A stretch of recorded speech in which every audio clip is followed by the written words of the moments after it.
Welcome to Soft Voice Night. This channel is a quiet place where slow stories help your mind relax and your body gently unwind. Each story is designed to be calm, simple, and easy to listen to, whether you're resting, drifting, or falling asleep. If you enjoy peaceful nights like this and would like more soothing stories, you're welcome to subscribe. Now, get comfortable and let tonight's story begin. In the oldest heart of the world, where time moves slowly and the air itself holds memory, there stands a forest so ancient that even the mountains have forgotten when its first trees took root. The trees are tall beyond measure, their trunks wide as tower walls, their branches woven together high above like the vaulted ceiling of a cathedral made by no human hand. Moonlight filters down through the canopy in silver threads, illuminating patches of moss that glow faintly green, as if the earth itself breathes light. The wind moves through the leaves with a sound like distant singing, a melody without words, and the forest floor is soft with centuries of fallen leaves, each footstep muffled, each movement gentle. Here, in this place where the world grows quiet and the night stretches long and peaceful, there is a castle built of stone so old it has become part of the land itself. The castle rises from the forest as naturally as the trees, its walls smooth and grey, covered in climbing vines and pale flowers that bloom only in moonlight. The stones were placed by hands long forgotten, fitted together without mortar, held by something older than craft, something closer to the heartbeat of the earth. Towers reach upward through the canopy, their peaks just visible beneath the stars, and from the highest tower a single light burns, warm and golden, like a beacon of hope in the endless dark. The windows are narrow and tall, and through them the firelight flickers, casting dancing shadows on the inner walls. The castle has stood here for generations beyond counting, a sanctuary, a place of safety, a home to those who guard the balance of the world. Within the castle, in a great hall warmed by a fire that never quite goes out, there sits a king. He is old now, his beard long and white, his hands marked by the years, but his eyes are still bright, still watchful, still filled with the wisdom of one who has seen many seasons turn. He wears a simple robe of deep blue, the color of the sky just before dawn, and upon his brow rests a circlet of silver, unadorned, humble. The king sits in a high-backed chair carved from a single piece of oak, the wood polished smooth by time, and he gazes into the fire, watching the flames dance and shift, seeing in them the patterns of the world, the threads of fate that bind all living things. The fire crackles softly, and the light plays across his weathered face, and he is thinking, as he often does, of the land he has sworn to protect, of the forest that surrounds him, of the balance that must be maintained. Beside him, standing near the tall window that looks out over the forest, is his daughter, the princess. She is young, but not so young that she does not understand the weight of what is to come. Her hair is dark and long, falling in waves over her shoulders, and her eyes are grey like morning mist, like the stones of the castle walls.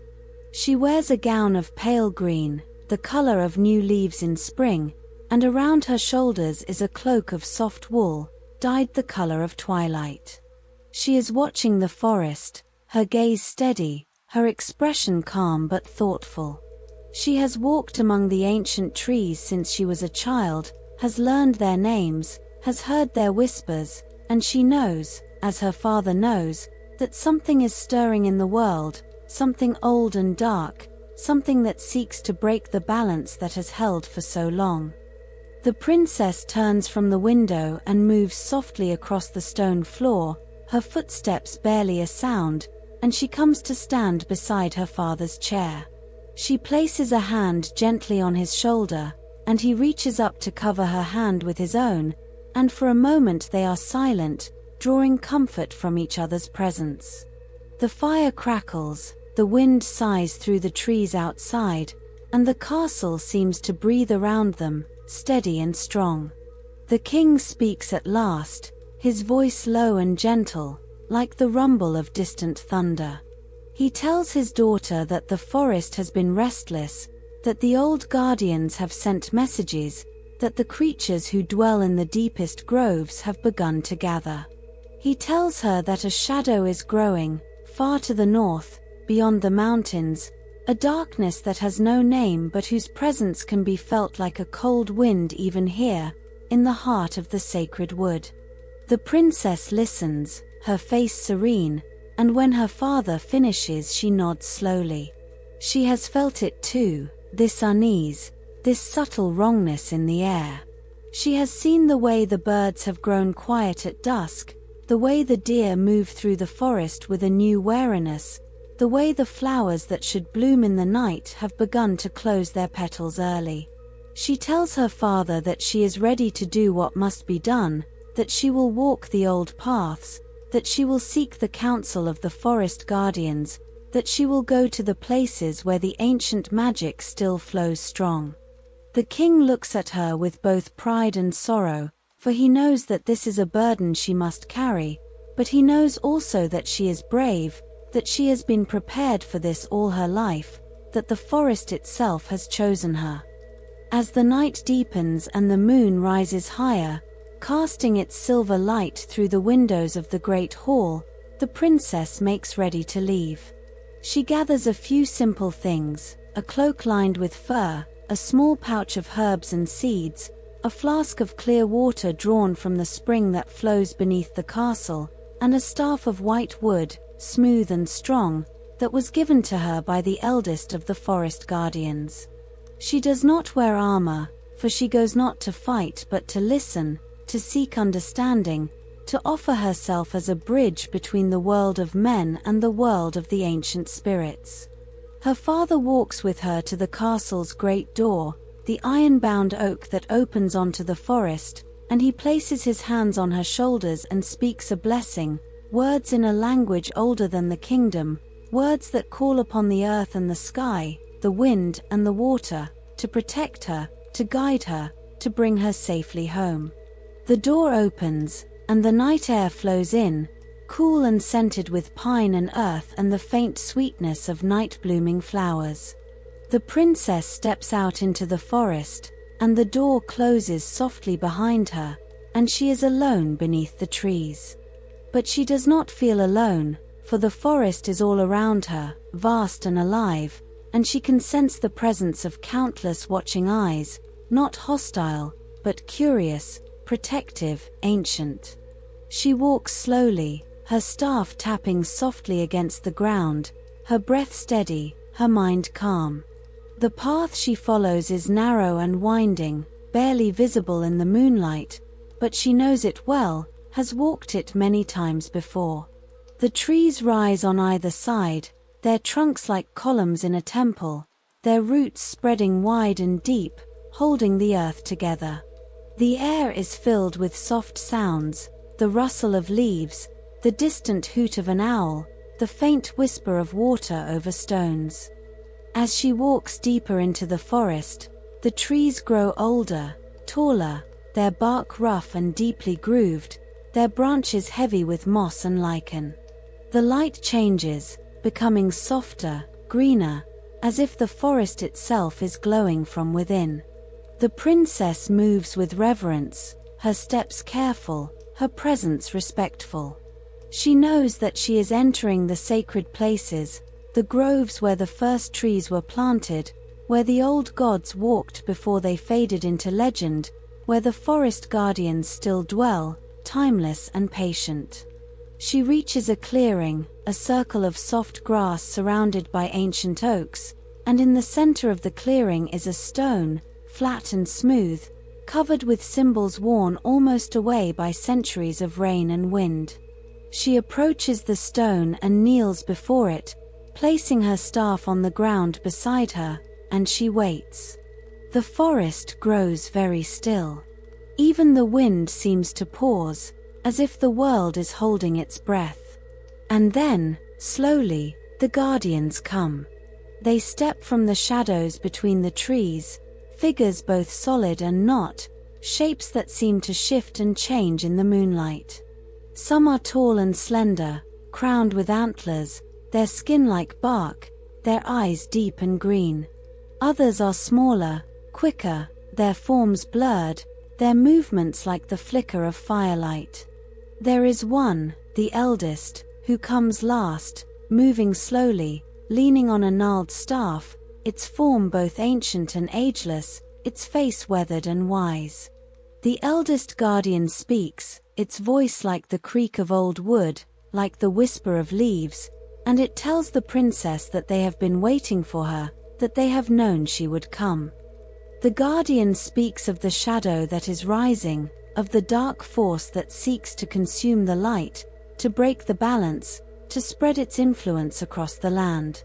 It speaks of an ancient enemy, one that was bound long ago, sealed away in a prison of stone and spell, deep beneath the northern mountains. But the bonds are weakening, the old magic fading, and the darkness is beginning to stir.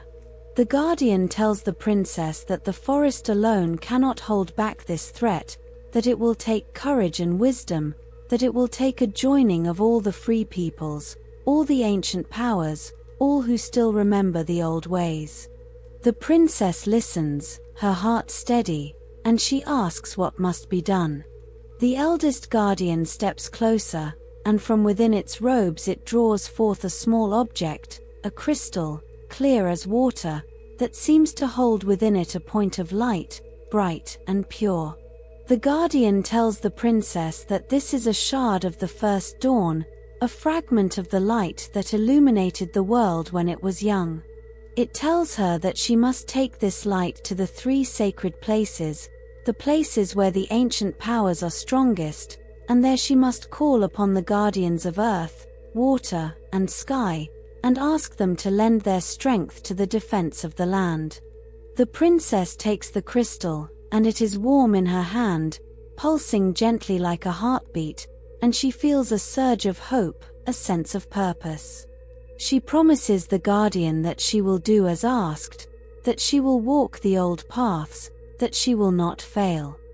The guardians fade back into the forest, their forms dissolving into shadow and moonlight, and the princess is alone once more. But she is not afraid. She rises, takes up her staff, and with the crystal held carefully in her other hand, she begins her journey. The first sacred place is to the east, where the great river flows from the mountains, where the water is cold and clear and filled with the memory of snow. She walks through the night, the forest opening before her, the path revealed step by step, and as she walks she feels the land itself guiding her, the roots beneath the earth, the wind in the branches, the very stones of the path seeming to murmur encouragement. By the time the first pale light of dawn touches the sky, she has reached the river. It is wide and swift, its surface shimmering silver in the early light, and the sound of its flowing is like a song, constant and soothing. She makes her way along the bank until she comes to a place where the river widens into a pool, deep and still, surrounded by smooth stones and overhanging willows. At the edge of the pool is a flat rock, worn smooth by the touch of countless hands, and she kneels upon it, holding the crystal out over the water. She speaks softly, her voice blending with the sound of the river, calling upon the guardian of water, asking for its blessing, its strength, its protection. The surface of the pool begins to ripple, though there is no wind, and from the depths rises a figure, tall and graceful, its form made of water itself, flowing and shifting, its eyes like clear springs. The water guardian gazes at the princess, and then at the crystal, and a light seems to pass between them. The guardian speaks, its voice like the rush of a waterfall, like rain on still water, and it says that it has heard the call, that it remembers the old bonds, that it will stand with the forest, with the castle, with all who defend the balance. The guardian reaches out, and its hand, liquid and cool, touches the crystal, and the light within grows brighter, tinged now with blue, deep and pure. The princess thanks the guardian, and the figure sinks back into the pool, leaving only ripples that spread outward and fade. She continues her journey, traveling south now, toward the great plains where the wind blows free and the sky stretches wide and endless. The forest thins as she walks, the trees giving way to rolling grasslands, golden and green, dotted with wildflowers that sway in the breeze. The sun is higher now, warm on her face, and she walks with steady purpose, the crystal still cradled in her hand, its light steady, comforting. By midday she reaches a high hill, bare of trees, its summit crowned with standing stones, ancient monoliths arranged in a circle, their surfaces carved with spirals and circles, symbols of sun and wind and sky. She climbs the hill, her breath steady, her staff helping her up the steepest parts, and when she reaches the top she stands in the center of the stone circle and raises the crystal high.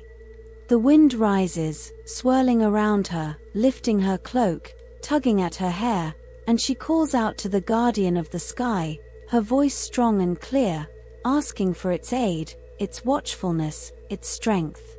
The wind grows stronger, and from the clouds above descends a presence, vast and formless, a being of air and light, its voice like the howl of a storm and the whisper of a breeze all at once. The sky guardian circles the princess, examining her, and then it speaks, saying that it has seen the shadow, that it has watched from the heights as the darkness spreads, that it will join the defense, that it will carry the warning to all the free peoples of the land. The guardian touches the crystal with a current of wind, and the light within flares, now shot through with silver and white, brilliant as lightning. The princess thanks the guardian, and the wind dies down, the presence fading back into the sky, leaving her standing alone on the hilltop, the crystal bright in her hand. She turns west now, toward the deep places, toward the caves and caverns where the bones of the earth lie exposed, where the stone is old and strong and filled with the slow memory of ages. She travels through the afternoon, the sun moving across the sky, the shadows lengthening, and as evening approaches she comes to a cleft in the hillside, a narrow opening that leads down into darkness. She does not hesitate, for she has been told that the guardian of the earth dwells below, in the roots of the world, and she must seek its blessing. She descends, her staff tapping against the stone, the light of the crystal illuminating the way. The passage is narrow at first, the walls close and damp, but it opens gradually into a vast cavern, its ceiling lost in shadow, its floor covered with smooth stones and mineral formations that glitter in the crystal's light. The air is cool and still, and there is a sense of great age, of something immense and patient waiting. She walks to the center of the cavern, where a natural pillar of stone rises from the floor, and she places her hand upon it, feeling the cold solidity, the weight of the mountain above, and she calls softly to the guardian of the earth. The stone beneath her feet trembles, a deep vibration that she feels more than hears, and from the pillar itself emerges a figure, massive and slow, its body made of rock and crystal, its eyes like gems, deep and knowing. The earth guardian looks down at the princess, and though it does not smile, there is a warmth in its gaze, a recognition. It speaks, its voice like grinding stone, like the settling of mountains, and it says that it has felt the disturbance, that the bones of the world ache with the presence of the shadow, that it will lend its strength to the defense, that it will stand firm against the darkness.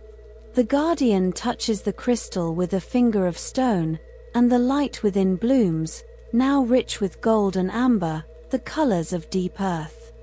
The princess thanks the guardian, and she makes her way back up through the passage, emerging into the evening air, the sun setting in a blaze of orange and red on the western horizon.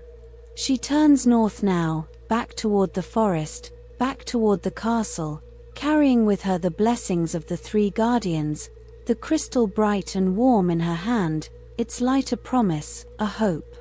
She walks through the night, retracing her steps, and the forest welcomes her back, the trees seeming to lean closer, their branches forming a protective canopy overhead.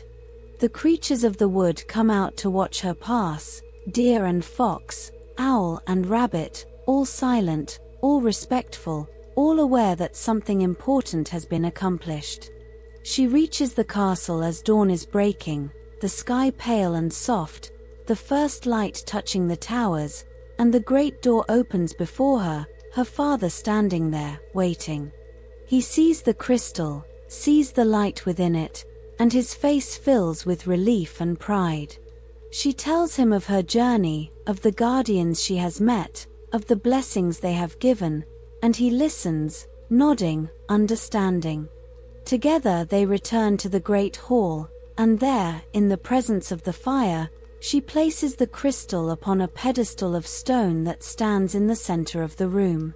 The crystal blazes with light, bright and pure, filling the hall with warmth, with hope, and the king speaks words of power, ancient words, binding the light to the castle, to the forest, to the land itself, creating a shield, a barrier against the shadow. And as the light spreads, flowing out from the castle like ripples on water, the forest begins to change. The trees stand straighter, their leaves brighter, and the creatures of the wood grow bolder, their fear fading. The shadow to the north senses the light, senses the strength that has been gathered against it, and it pauses, uncertain, for the first time in ages feeling the push of resistance. The darkness had hoped to spread unchallenged, to sweep across the land like a tide, but now it finds barriers, walls of light and will, and it hesitates.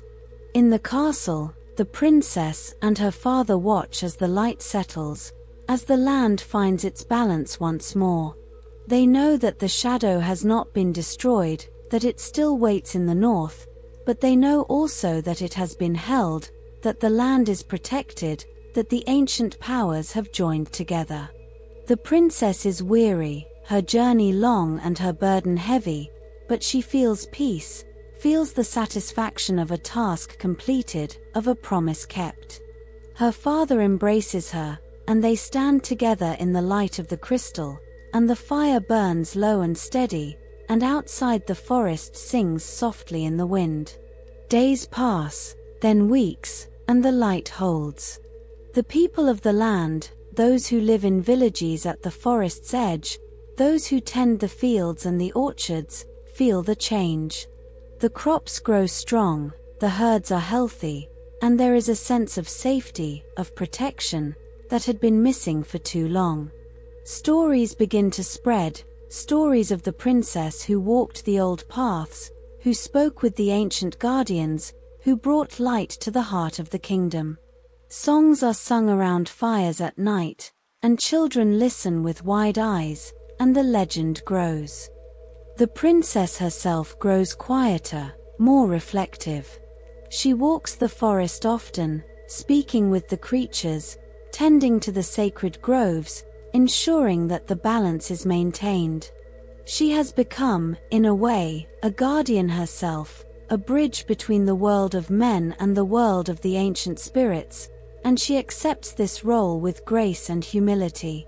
Her father watches her with love, knowing that she has become more than he ever imagined, that she carries within her a strength that is both her own and something older, something given by the land itself.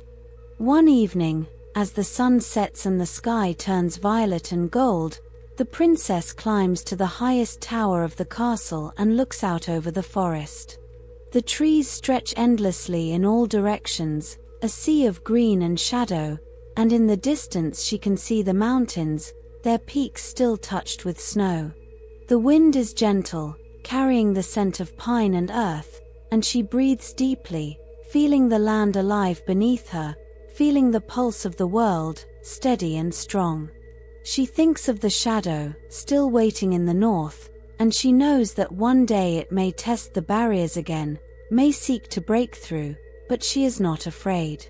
The light is strong, the guardians are watchful, and the forest will endure. As night falls, she returns to the great hall, where her father sits by the fire, and they share a simple meal, bread and honey, fruit and cheese, and they speak of small things, of the garden, of the stars, of the turning of the seasons. The fire crackles, the shadows dance on the walls, and outside the forest settles into its nightly rhythm, the owls calling, the wind sighing, the moonlight filtering down through the leaves. The princess feels the weight of sleep beginning to settle over her, the pleasant heaviness of a day well spent, and she rises, kisses her father on the forehead, and makes her way to her chamber. Her room is high in one of the towers, a simple space with stone walls hung with tapestries, a bed covered in soft furs, and a window that looks out over the forest. She undresses slowly, putting on a simple gown, and she climbs into bed, pulling the furs up around her.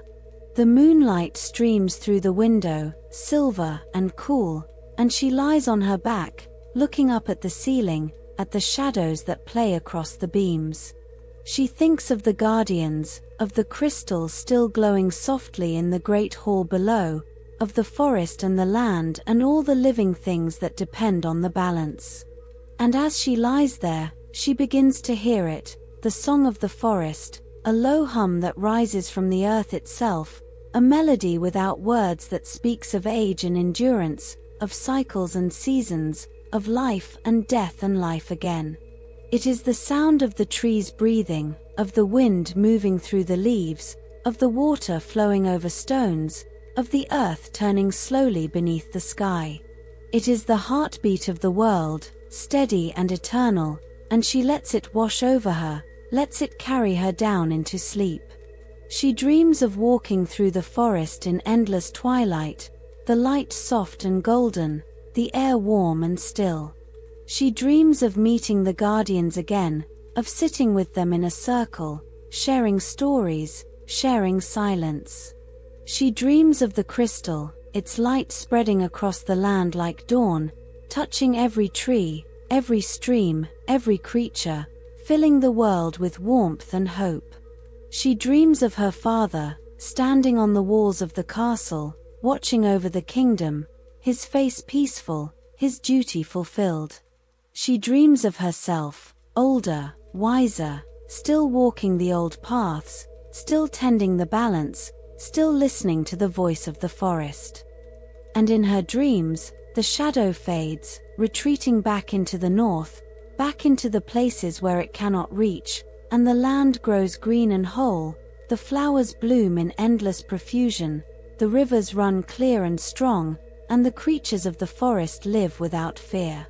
The ancient trees stand tall and proud, their roots deep, their branches wide, and they shelter all who come to them, offering peace, offering rest.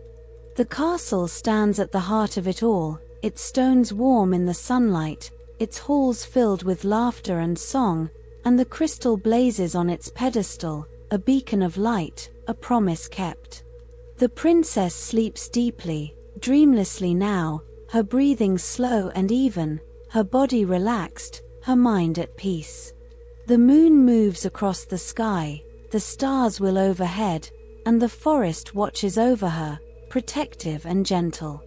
The wind whispers through the leaves, a lullaby without end, and the world turns slowly, steadily, held in the embrace of the ancient powers, safe, whole, at rest.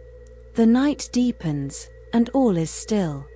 The fire in the great hall burns low, the embers glowing softly, and the king sleeps in his chair, a blanket drawn over his shoulders, his face peaceful.